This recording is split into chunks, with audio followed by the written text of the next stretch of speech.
Iron Maiden se ha caracterizado por plasmar en sus letras hechos sucedidos a lo largo de la historia de la humanidad, la mitología, la literatura y los dramas de situaciones reales como los conflictos bélicos han sido parte de su extenso repertorio. Entre las canciones que han abordado esta temática podemos encontrar algunas como The Trooper, que narra los pormenores de la batalla de Balaclava entre el Imperio ruso y los británicos. Una obra maestra de su quinto álbum de estudio es Aces High, canción dedicada a exaltar el valor de los pilotos británicos en la batalla de Inglaterra.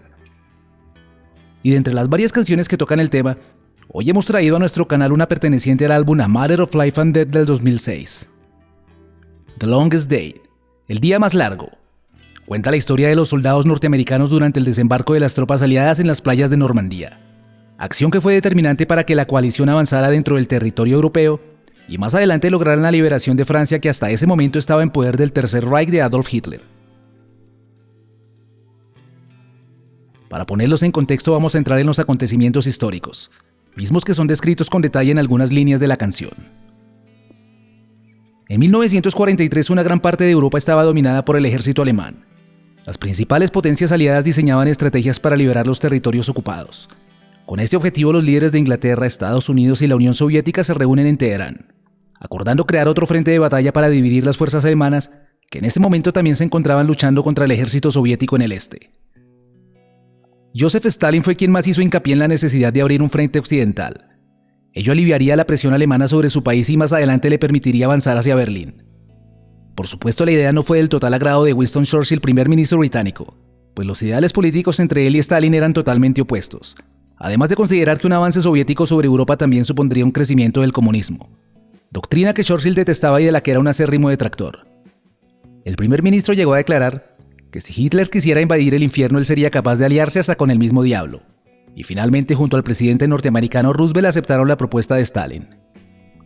Ahora el dilema pasaba por saber cómo se iban a penetrar las líneas enemigas para ingresar a zona continental. Se planteó un desembarco de tropas en Calais junto al Canal de la Mancha, pero finalmente se decidió que el ataque se realizaría en las playas de Normandía. Hitler poseía un sistema de defensa a lo largo de toda la costa desde el norte de Noruega hasta cerca de la frontera con España, llamado el Muro Atlántico. Dicha fortificación constaba de varios kilómetros sembrados con minas, alambrados, búnkeres y un sofisticado conjunto de artillería, con ametralladoras ubicadas en posiciones que le permitían un control estratégico de toda la costa. Al mando de la defensa alemana estaba el experimentado mariscal Erwin Rommel, quien en algún momento intuyó el ataque aliado y auguró que cuando sucediera sería el día más largo.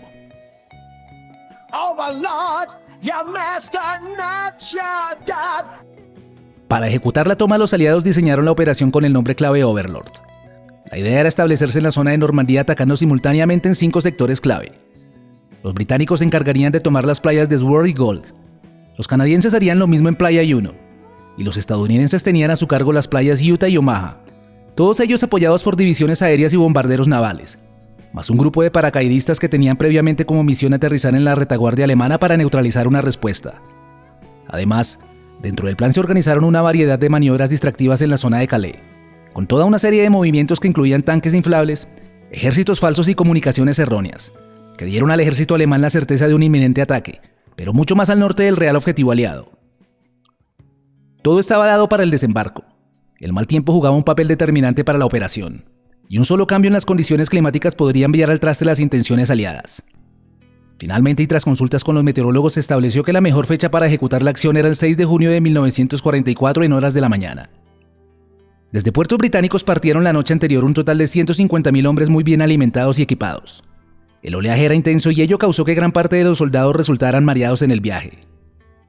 Británicos y canadienses lograron tomar los objetivos rápidamente, haciéndose con 4 de las 5 playas. Pero los estadounidenses tuvieron muchos inconvenientes para capturar la playa por culpa de la férrea resistencia alemana. Y es allí donde se centra el drama relatado en The Longest Day. Gran mayoría de los hombres venían debilitados por los mareos, pues muchos de ellos vomitaron dentro de las embarcaciones. El alto oleaje y la lluvia hizo que sus trajes se empaparan. A ellos se sumaban los más de 40 kilos de equipamiento que portaban. Debían sacar el agua de los botes para que no se hundieran, lo que hacía aún más dramática la situación. Todo estaba por empeorar. El desembarque debía hacerse lejos de la playa. Al abrirse las escotillas de los botes eran recibidos por ráfagas de ametralladora que provenían de la parte alta. Varios intentaron saltar por los costados, pero el peso de sus equipos evitó que se pudieran mantener a flote. Muchos combatientes murieron ahogados. El desembarco en sus primeros minutos fue un total desastre, y se dice que el ejército americano perdió allí un gran número de sus soldados. La escena era realmente dantesca. Centenares de cuerpos flotaban en el mar, y el agua literalmente se había teñido de rojo.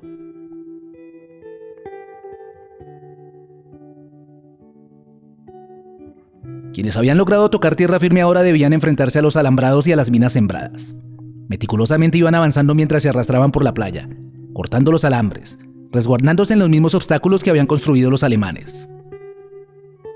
La desesperación llevó a algunos a entrar en crisis. El escenario se había convertido en una mezcla de sangre y arena. Todo junto minaba la moral de los soldados y algunos ya resignados solamente esperaban a que una bala los alcanzara. Otros mantenían la esperanza agradeciendo que aún estaban vivos y elevaban sus oraciones a Dios para que les permitiera vivir.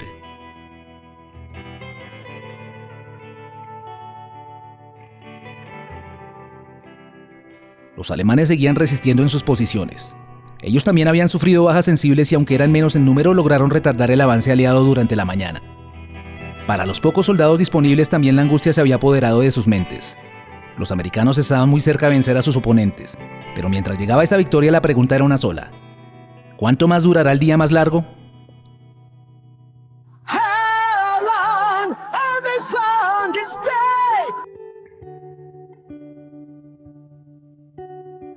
Finalmente los estadounidenses hicieron con las posiciones estableciéndose en la playa de Omaha. Los soldados del Tercer Reich que no murieron fueron obligados a retroceder y algunos otros fueron capturados. Otro de los factores que contribuyó a la derrota alemana fue el exceso de confianza de Adolf Hitler, quien estaba seguro que el desembarco se haría en Calais. Y a manera de curiosidad, ese día Hitler durmió hasta tarde y solo se enteró de la situación a las 9 a.m., pues era tal el miedo que le tenían sus subalternos que ninguno se atrevió a despertarlo. La historia dice que aquel desembarco significó el comienzo de la debacle alemana. Posteriormente se dieron otras batallas para consolidar el avance aliado. Recuperaron París y siguieron desplazándose hasta el centro de Europa, mientras que por el este las tropas de Stalin iban ganando terreno hacia Berlín.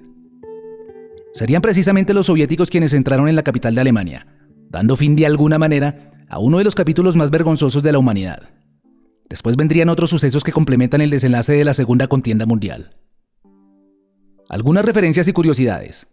La historia del desembarco de Normandía también es contada en la película Salvando al Soldado Ryan de 1999. Parte de las imágenes de la cinta han sido usadas en videos no oficiales de la canción, puesto que The Longest Day no tiene un videoclip del tema y Iron Maiden no publicó ninguna de sus interpretaciones en directo. Sobre la canción podemos decir que fue escrita por Steve Harris, Adrian Smith y Bruce Dickinson. El título se inspiró en la película The Longest Day de 1962 y que a su vez estuvo basada en la novela de Cornelius Ryan del mismo nombre, escrita en 1959. Se incluyó en el álbum A Matter of Life and Death y fue interpretada en vivo durante toda la gira de promoción del disco en Europa, Japón y Norteamérica entre octubre y diciembre de 2006. Solamente formó parte del setlist durante dicha gira. Se interpretó en 44 ocasiones y nunca más se volvió a escuchar en directo. No es una de las piezas más aclamadas de la banda, aunque un fanático fiel debería considerarla al menos en su top de mejores canciones.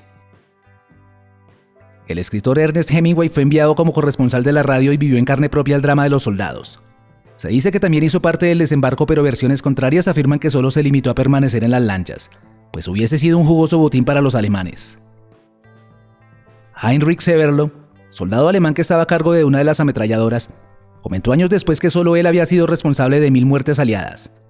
La orden era disparar su arma sin detenerse y estuvo más de 9 horas en su posición desatando el infierno entre los norteamericanos. Fue apodado como la bestia de Omaha. Sería capturado poco después que huyera de su posición, pero en ese momento no se supo que era el hombre de la ametralladora, o de lo contrario hubiese sido ejecutado de inmediato. En sus memorias escribió: «Yo no quería estar allí. No quería estar en Francia y no quería estar disparando a muchachos de mi edad. No hubo gloria en las playas ese día, solo mucha sangre, gritos y buenos chicos muriendo». ¿Ya conocías esta historia? Déjanos saber tus opiniones abajo en la sección de comentarios. Gracias por ver el video, dale like, suscríbete y síguenos en nuestras redes sociales.